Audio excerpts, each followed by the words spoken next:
तेलंगाना के वजीर आला केसीआर ने हड़ताली आरटीसी मुलाजमीन को 5 नवंबर रात 12 बजे तक ड्यूटी ज्वाइन करने की डेडलाइन मुकर्रर की है। वजीर आला केसीआर ने यूनियन के चक्कर में न पड़ने का मुलाजमीन को मशवरा दिया। कल मुनक्कदा काबीना इजलास में आरटीसी मुलाजमीन के तमाम मसाइल पर तबादला ख्याल किया गया। इजलास के दौरान अगर मुलाजमीन 5 नवंबर तक हड़ताल खत्म न करें, ऐसी सूरत में 5100 प्राइवेट बसों को रूट परमिट देने का फैसला लिया गया है। वज़ीर आला ने वाज़ेह किया कि आरटीसी को हुकूमत में जम करने का सवाल ही पैदा नहीं होता।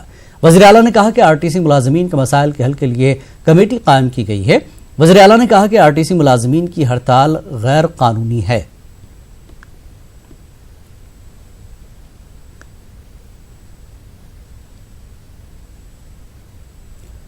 एमआईएम सदर असदुद्दीन अवैसी ने आरटीसी हड़ताल पर अपने ख्यालात का इजहार किया। उन्होंने हड़ताली मुलाजमीन से बातचीत के जरिए मसले को हल करने पर जोर दिया। असद अवैसी ने वज़ीर आला की जानिब से दी गई पेशकश को कबूल करने की हड़ताली मुलाजमीन को मशवरा दिया। उन्होंने कांग्रेस और बीजेपी के बहकावे में न आने की हड़ताली मुलाजमीन से अपील की। उन तमाम मुलाजमीन के साथ हूं, मैं आपके गम को समझता हूं। मैं आपसे अपील कर रहा हूं कि चीफ मिनिस्टर जो आपको ऑफर दिए हैं, आप उसको कबूल करिए। गरीबी, महंगाई बहुत ज्यादा है। यकीनन ये तकलीफ दे बात है कि आरटीसी के कई मुलाजिमीन ने अपनी जानें ली। जान मत लीजिए।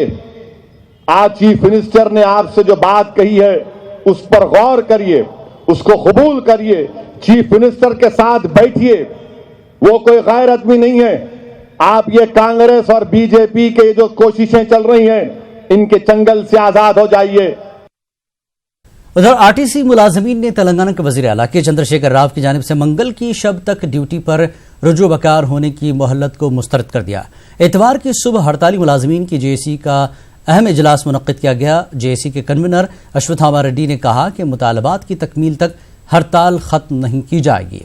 उन्होंने वजीर आला पर एकतरफा तौर पर फैसला करने का इल्जाम लगाया। उन्होंने कहा कि मुलाजमीन से बातचीत के बाद मोहलत दी जाती तो बेहतर था। ताहम वज़ीर आला ने मुलाजमत से रुजू होने के लिए अपने तौर पर मुलाजमीन को मोहलत दी है। उन्होंने तमाम डिपो मैनेजर्स से भी ख्वाहिश की है कि वो इस हड़ताल में शामिल हो जाएं। जेएसी लीडर ने कहा कि आरटीसी में भी रिजर्वेशन पर अमल किया जाता है। इसकी निजीकारी करने से पसमानदा तबकात से नाइंसाफी होगी। यूनियन वर्कर्स के मुतालबात के लिए काम कर रही हैं। वर्कर्स को अपने बच्चों की तरह समझने वाले के चंद्रशेखर राव इनको परेशानी में डाल रहे हैं। इस इजलास में हड़ताल के मुस्तकबिल के लाहेमल पर भी तबादला ख्याल किया गया। మరి గతంలో కూడా దాదాపు 2-3 డెడ్లైన్ విధించింది, 4వ డెడ్లైన్ ఇది. కార్మికులు అప్పుడు కూడా ఇప్పుడు కూడా జైన్ కాదు, ఇప్పుడు కూడా జైన్ అయ్యే పరిస్థితి ఉత్పన్నం కాదు. ఇలా ఎవరి ఉద్యోగాలు కూడా తీయడానికి ఎవరికి అధికారం లేదు. 5 తారీఖు తర్వాత డ్యూటీలకు రాకపోతే మళ్ళీ 5,000 కొంత బస్సులు కూడా ప్రైవేట్ పని చేస్తున్నారు. నేను ఒక విషయం అడుగుతున్నా. ఈరోజు 5,000 కొంత బస్సులకు పర్మిట్లు ఇస్తే ఈరోజు ఆర్టీసీలో 50,000 మంది కార్మికులు వర్గం ఉంది. మరి 5,000 బస్సులకు అందరు కలిపితే 27,000 మంది అవసరం పడుతుంది. మరి మిగతా 23,000 గురించి ఎందుకు మాట్లాడలేకపోయాడు ముఖ్యమంత్రి గారు? 23,000 వాళ్ళకి భవిష్యత్తు ఏంది? నేను ముఖ్యమంత్రి గారిని కోరుతున్న ఒకటి ఏంటంటే, కనీసం మీరు జైన్ కాండి, లేదా రేపు ఎల్లుండి చర్చలు ప్రారంభిస్తాం, లేదా 3 రోజులకు మాట్లాడుతున్నా, నా మీద నమ్మకం ఉంచండి అన్న కార్మికులకు కాన్ఫిడెన్స్ క్రియేట్ చేయలేకపోయాడు ముఖ్యమంత్రి గారు. మాట్లాడుతున్నా మళ్ళీ ఒక విధంగా నా బిడ్డలు అనుకుంటేనే మళ్ళా కార్మికులను రెచ్చగొట్టే విధంగా కార్మికులను భయపెట్టే ధోరణిలో మాట్లాడిన కాబట్టి దాన్ని తీవ్రంగా చేసి మేము ఖండిస్తున్నాం। तकरीबन 1 माह से हड़ताल करने वाले तेलंगाना आरटीसी के कई वर्कर्स मुलाजिमत पर रुजू बकार हो गए हैं। हड़ताली मुलाजमीन से मंगल तक ड्यूटी पर रुजू होने वाले वज़ीर आला की अपील के बाद अपने मुस्तकबिल के ताल्लुक से फिक्रमंद कई हड़ताली मुलाजमीन मुलाजमत से रुजू हो गए हैं। रियासत के कई बस स्टैंड में बड़ी तादाद में हड़ताली मुलाजमीन को मुलाजमत पर रुजू होते देखा गया। भद्राचलम, उप्पल, कामारेड्डी, हयातनगर, दिलसुख नगर, महबूब नगर, सिद्दीपेट, सिरसिल्ला, करीमनगर, पेद्दापल्ली, वकाराबाद डिपोज के आरटीसी वर्कर्स मुलाजिमत पर रुजू हो गए। उप्पल डिपो के असिस्टेंट डिपो मैनेजर के तौर पर खिदमत अंजाम देने वाले केशव कृष्णा भी दोबारा रुजू हो गए। इस सिलसिले में उन्होंने इतवार को डिपो मैनेजर को मुलाजिमत से रुजू होने का मकतूब हवाले किया।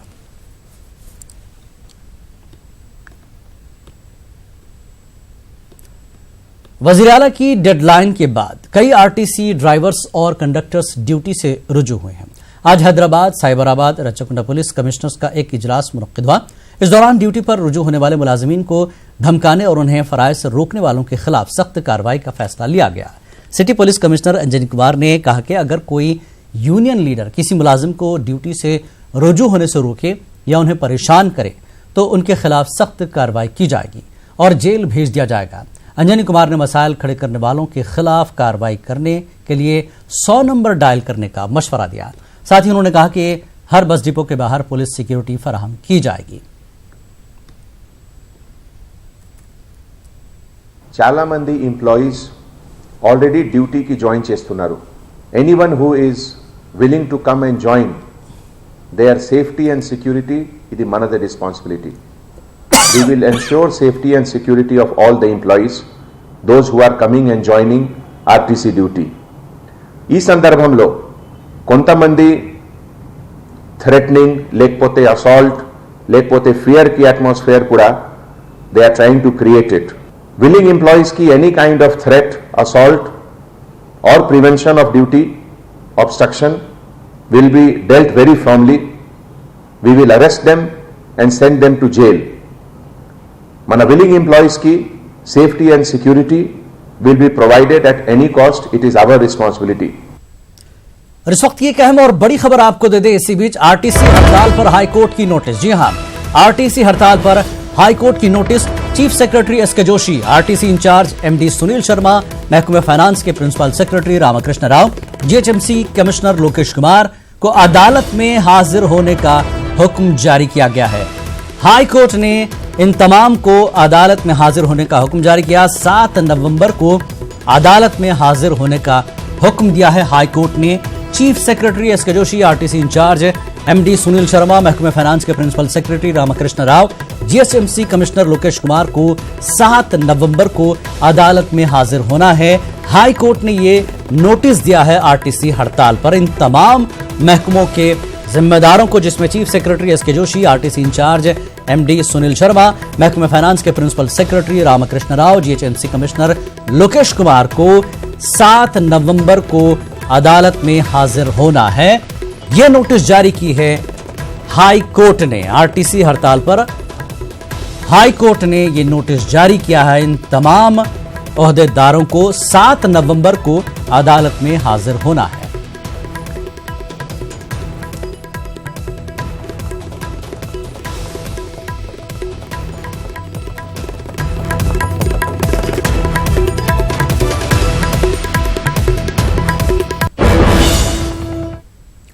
और आगे बढ़ेंगे। तेलंगाना आरटीसी के जलसे के दौरान दिल का दौरा पड़ने वाले आरटीसी के वर्कर की इलाज के दौरान हैदराबाद के प्राइवेट अस्पताल में मौत हो गई। इस वर्कर की शनाख्त रविंदर के तौर पर की गई है, जो हनमकुंडा डिपो में कंडक्टर के तौर पर खदमात अंजाम दिया करता था। आरटीसी वर्कर्स की हड़ताल और तनख्वाह न मिलने पर वो माली तौर पर काफी परेशान था। बताया जा रहा है कि बैंक से लिए गए कर्ज को अदा न करने पर रविंदर को बैंक से नोटिस मिला था। पुलिस ने सख्त बंदोबस्त के दरमियान लाश को उसके आबाई मकाम आत्माकुर मंडल मुंतकिल किया। पुलिस ने इसके घर के करीब सिक्योरिटी में इजाफा कर दिया है और इसकी पसमानदगान में अहलिया के अलावा 2 बेटियां शामिल हैं। इसी दौरान आरटीसी के वर्कर्स ने इल्जाम लगाया कि रविंदर की मौत की जिम्मेदारी रियासती हुकूमत की है।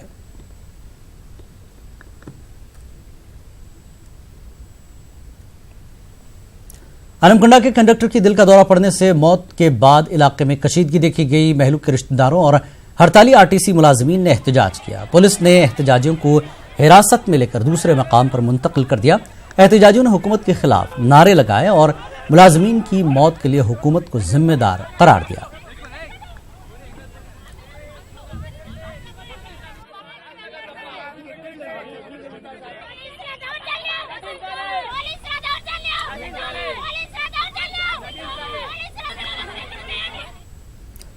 मुल्क के मौजूदा हालात में अमन अमान का पैगाम देने के लिए मुख्तलिफ मज़ाहिब के रहनुमाओं ने हैदराबाद में एक इजलास में शिरकत की। जमात इस्लामी हिंद तेलंगाना की दावत पर धार्मिक जन मोर्चा के नाम से मुनक्कदा इस इजलास में इस बात पर जोर दिया गया कि सारे इंसान आदम की औलाद हैं।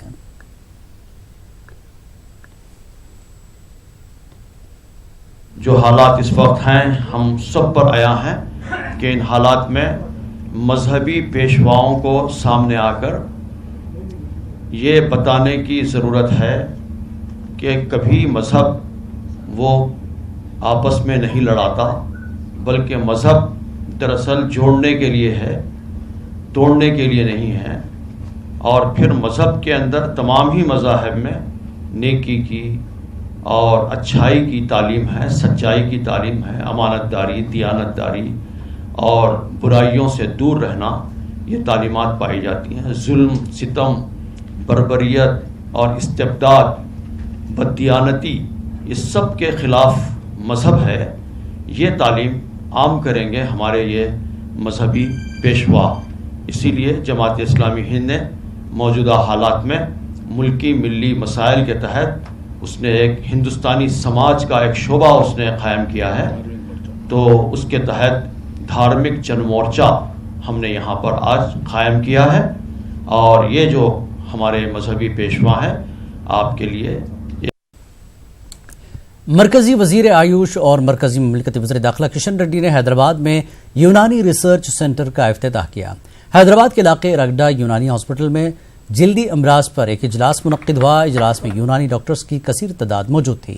इस दौरान मरीजों को दी जा रही अद्वियात की तफसीलात हासिल की गई।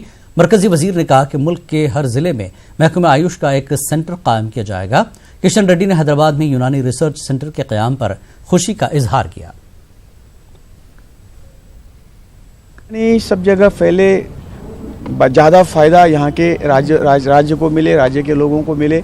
इस तरह से हमने हैदराबाद से लेकर बेंगलोर, दिल्ली, सब जगह, जैसे हमारे डीजी साहब ने मेंशन किया अपने स्पीच में, हर राज्य में कुछ ना कुछ ऐसा रिसर्च सेंटर हो, नेशनल इंस्टीट्यूट हो। हम सब जगह यूनानी को बढ़ावा देने के लिए आयुष के साथ साथ वो कर रहे हैं। हमने और एक स्कीम निकाली हुई है कि हर डिस्ट्रिक्ट में हम हमारा आयुष का एक हॉस्पिटल बनाएंगे। जहाँ यूनानी का चाहिए वहाँ हम यूनानी का देंगे, जहाँ आयुर्वेदा का चाहिए वहाँ आयुर्वेदा के देते हैं। యునానీ పరిశోధన కేంద్రము, జాతీయ యునానీ పరిశోధన కేంద్రము హైదరాబాద్లో ఏర్పాటు చేయడం ఏదైతున్నదో నేను సికింద్రాబాద్ పార్లమెంట్ కాన్స్టిట్యున్సీ ప్రజల తరఫున, తెలంగాణ ప్రజల తరఫున ప్రధానమంత్రి నరేంద్ర మోడీ గారికి హృదయపూర్వకమైనటువంటి ధన్యవాదాలు తెలియజేస్తున్నాను। అతి ప్రాచీనమైనటువంటి అనేక శతాబ్దాల నుంచి ఈ యొక్క యునానీ వైద్యము ప్రాచుర్యంలో ఉంది। मौलाना आज़ाद नेशनल उर्दू यूनिवर्सिटी के असातिज़ा 40% उर्दू ज़बान से नावाकिफ़ हैं। इसके बावजूद कई असातिज़ा उर्दू सीखने के लिए भी तैयार नहीं हैं। यूनिवर्सिटी के vice chancellor doctor Aslam Parvez ने इस बात का इंकशाफ किया है। अपने 4 साला मुलाजमत की रिपोर्ट पेश करते हुए वाइस चांसलर असलम परवेज़ ने कहा कि मेरा सबसे अहम काम यूनिवर्सिटी के कामकाज में शफाफियत लाना है। अब जो लोग उर्दू यूनिवर्सिटी में मुलाजिम हैं और उर्दू नहीं जानते, वो किस तरह से जस्टिफाई करते हैं अपनी पोजीशन या अपॉइंटमेंट, ये मैं समझने से कासिर हूँ। I fail to understand even after 4 years of my stay in this university. क्योंकि मुझे ऐसा लगता है कि चलिए किसी वजह से आपका अपॉइंटमेंट हो गया, लेकिन जब आप यहाँ आ गए तो कौन सी चीज़ है जो आपको उर्दू सीखने से रोकती है? You must integrate your self with the institution. क्योंकि अगर आप इंस्टीट्यूशन से नाराज़ नहीं हैं, पार्लियामेंट के मैंडेट से नाराज़ नहीं है, उस एक्ट से नाराज़ नहीं है जिसने यूनिवर्सिटी बनाई है, तो आपको उर्दू सीखने से कौन रोकता है? जबकि हमने तो यहाँ भी फैसिलिटी क्रिएट कर रखी है कि आप उर्दू सीख सकते हैं। और उर्दू सीखने के लिए या कोई भी चीज़ सीखने के लिए आपको किताब कम पढ़नी पड़ती है, प्रैक्टिस ज़्यादा करनी पड़ती है। हालिया अरसे में महाराष्ट्र असेंबली इंतखाबात और बिहार के ज़मीनी इंतखाब में कामयाब मजलिस के उम्मीदवारों को तहनीत पेश की गई।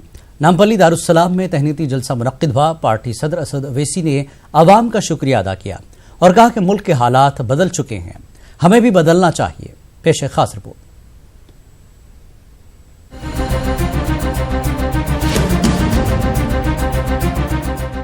हैदराबाद के इलाके दारुस्सलाम में मजलिस इत्तेहादुल मुस्लिमीन की जानिब से जलसा इजहार तशक्कुर व तहनीत मुनक्किद हुआ।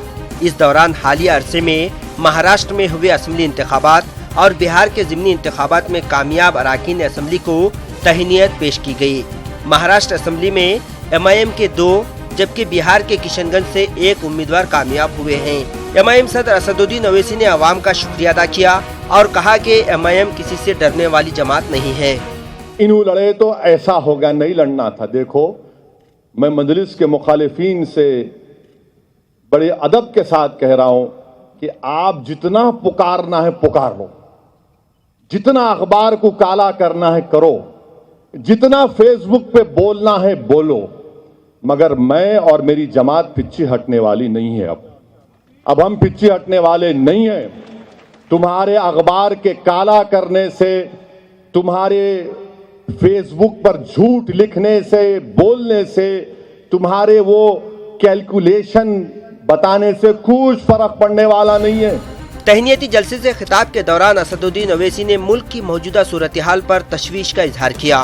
उन्होंने कहा कि बीजेपी कौम परस्ती की बात करती है, जबकि भूखमरी में हिंदुस्तान का मुकाम पिछले साल के मुकाबले में गिर गया है। बांग्लादेश और पाकिस्तान की हालत हिंदुस्तान से कहीं बेहतर है। मैं पूछना चाह रहा हूं कि एक साल पहले हमारा नंबर 95 था, अब 117 दुनिया के ममालिक में 102 हो गया। मोदी जी ये तो बताओ ये कैसे हुआ? और आपको जानकर तकलीफ होगी कि बांग्लादेश का नंबर 88 है, पाकिस्तान का नंबर 94 है। अरे शर्म करो जो लोग नेशनलिज्म की बातें करते, डूब मरो तुम लोग। ये तुम्हारा राष्ट्रवाद है? अरे शर्म करो तुम लोग, जिस मुल्क में 20 करोड़ लोग रोज रात में भूखा सोते हैं। असदुद्दीन ओवैसी ने नौमुंतखबा एमएलएस को बेबाकी से मजलूम अवाम की ऐवान में नुमाइंदगी करने की हिदायत दी। अवाम ने जो उम्मीदें वाबस्ता की हैं उसे पूरा करने पर जोर दिया। Bureau report, news 18 Urdu. घरेलू झगड़ों से तंग आकर एक बेटे ने अपनी मां का बड़ी ही बेदर्दी से कत्ल कर दिया। ये वारदात तेलंगाना के जिला कामारेड्डी के ताड़वाई मंडल के चटियाल देहात में पेश आई। पुलिस ने बताया कि 48 साल खातून साविया और उसके बेटे मल्लेश में कुछ अरसे से खानदानी झगड़े चल रहे थे, जिस पर मंसूबाबंद तरीके से मल्लेश ने अपनी मां का तेजधार हथियार से हमला करते हुए कत्ल कर दिया। पुलिस मौके पर पहुंची, लाश को पोस्टमार्टम के लिए कामारेड्डी जिला अस्पताल मुंतकिल किया। पुलिस ने इस सिलसिले में एक मामला भी दर्ज कर लिया।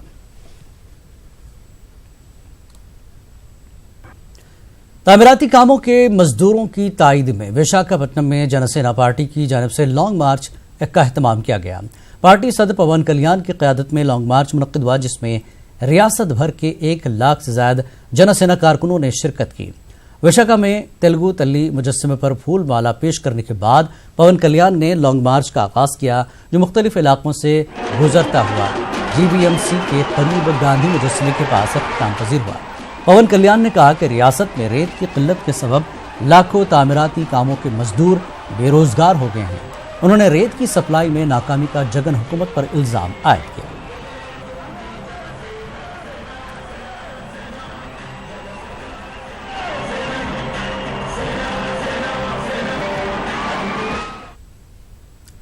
जद्दोजहद आज़ादी में मुसलमानों के किरदार के मौजू पर तहकीक में अपने आप को वक्फ करने वाले तारीखदां सैयद नसीर अहमद ने अपनी नई किताब में आज़ाद हिंद फौज पर अपनी तवज्जो मरकूज की है। ये किताब तेलुगु जबान में है। सैयद नसीर अहमद का ताल्लुक आंध्र प्रदेश के विजयवाड़ा से है।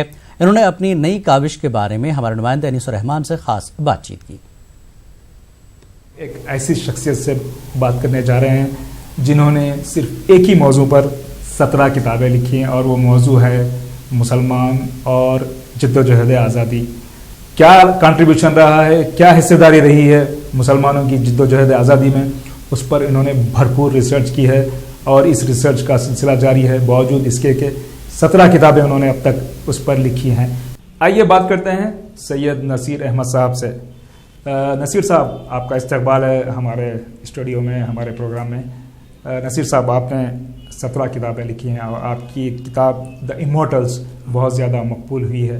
तो आपने एक और जो है ये किताब लेके आए हैं आप, आज़ाद हिंद फौज में जो है जो मुस्लिम फ्रीडम फाइटर्स है उन पर एक किताब आप जो है अभी हाल ही में आपने लिखी है, तो उस बारे में बताएं ये इसमें क्या पेश किया है? ये क्या है, जैसा इंडियन फ्रीडम स्ट्रगल में मुस्लिम्स का रोल के बारे में तेलुगु में कैसा कम किताब है, वैसा आज़ाद हिंद फौज में भी जो मुसलमानों का रोल है ना, उनके रोल में भी कोई डिटेल होने किसी को भी नहीं मालूम है।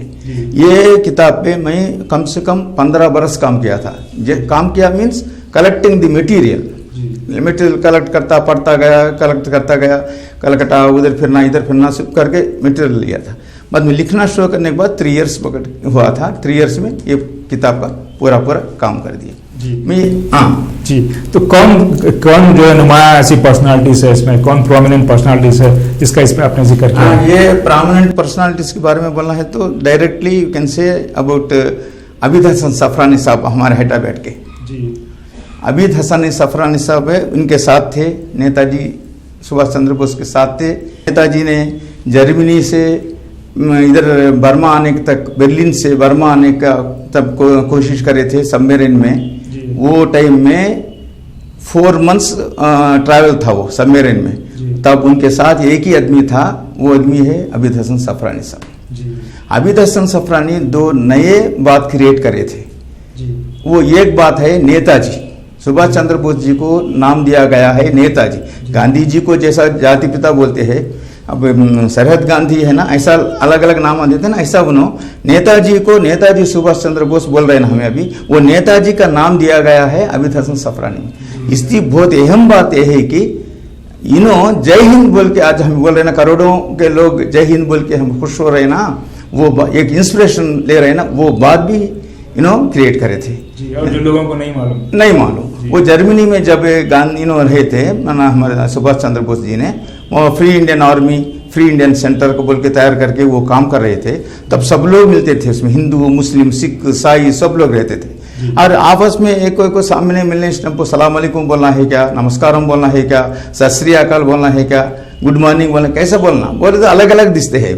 ये अलग अलग रहना नेताजी नहीं चाहते थे, इसलिए एक ही यूनिफॉर्म रहना, एक ही सैल्यूटेशन हो दो, एड्रेसिंग वर्ड हो दो, एक ही रहना बोल के उन्हें बोले थे। तब वो इस पर कोशिश करके, इसके ऊपर रिसर्च करके अबीद हसन सफरानी हिंदुस्तान को जय हो, जय हिंद का मानी है हिंदुस्तान को जय हो, और वो बात को शॉर्टकट करके जय हिंद बोल के नाम दिए थे। वो नाम ये मीटिंग में अनाउंस करते ही सुभाष चंद्र बोस इतना खुश हो गए, उनको इनको गले में मिल गए। तब से वो वर्ड आया था 1942, वो टाइम में ये करे थे वो, इतने वर्षों से अभी तक देखो जय हिंद का नारा, वो जय हिंद बोलते ही इतना खुशी होती है। हमारे प्राइम मिनिस्टर साहब रेड फोर्ट पे मीटिंग होने के बाद लास्ट में जय हिंद को 3 बार बोलते ना, वो बोलते कितना माहौल क्रिएट होता देश पूरा, इसमें उतना इंस्पिरेटिव वर्ड को that was created by Abid Hasan Safrani of our Hyderabad.